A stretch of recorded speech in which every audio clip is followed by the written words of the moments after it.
नमस्कार, आप देख रहे हैं नेशनल न्यूज लाइव 24 और मैं हूं आपके साथ रूबी। आज बात बिहार के उस विवाद की है जो सिर्फ आरक्षण का मुद्दा नहीं बल्कि नीति, कानून और भरोसे के टकराव की कहानी बन चुका है। तांती समाज पर संकट, सरकारी फैसले की कीमत अब कौन चुकाएगा?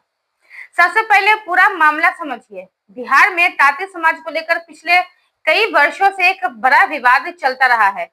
राज्य सरकार के स्तर पर ऐसी प्रक्रिया अपनाई गई जिसके आधार पर तांती समुदाय के कई लोगों को अनुसूचित जाति यानी कि एससी का लाभ मिलने लगा।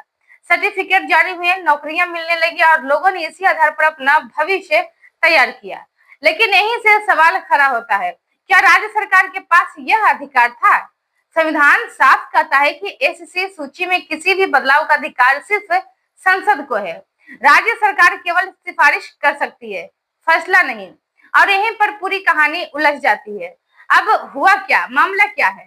मामला अब अदालत तक पहुंचा और सुप्रीम कोर्ट ने स्पष्ट कर दिया कि राज्य सरकार अपने स्तर पर एससी सूची में बदलाव नहीं कर सकते। इसके बाद बिहार सरकार ने अब पहचान अभियान शुरू किया है। सचिवालय से लेकर पंचायत तक कर्मचारियों की जांच हो रही है, उनसे स्व घोषणा पत्र मांगा जा रहा है और संकेत साफ है कि जिन लोगों को इस प्रक्रिया के तहत एससी लाभ मिला था उनकी स्थिति बदली जा सकती है। इसका असर कितना बड़ा होने वाला है?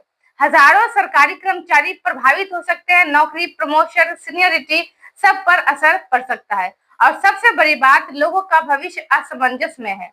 अब सबसे बड़ा सवाल है कि जिम्मेदार कौन है इस बात का? क्या सरकार बताएगी कि किस आधार पर इतने सालों तक ये लाभ दिए? यदि प्रक्रिया अधूरी थी तो उसे पहले क्यों नहीं सुधारा गया?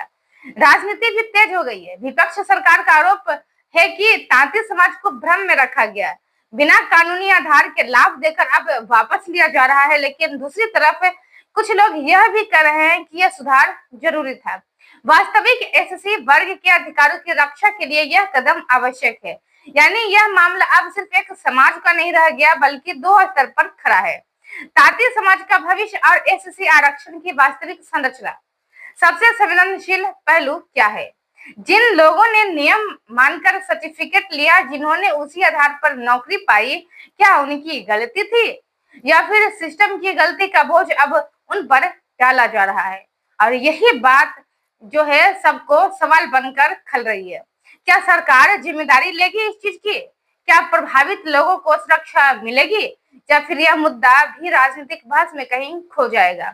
फिलहाल बिहार में यह मामला तेजी से गर्मा रहा है और आने वाले समय में यह बड़ा राजनीतिक मुद्दा बन सकता है।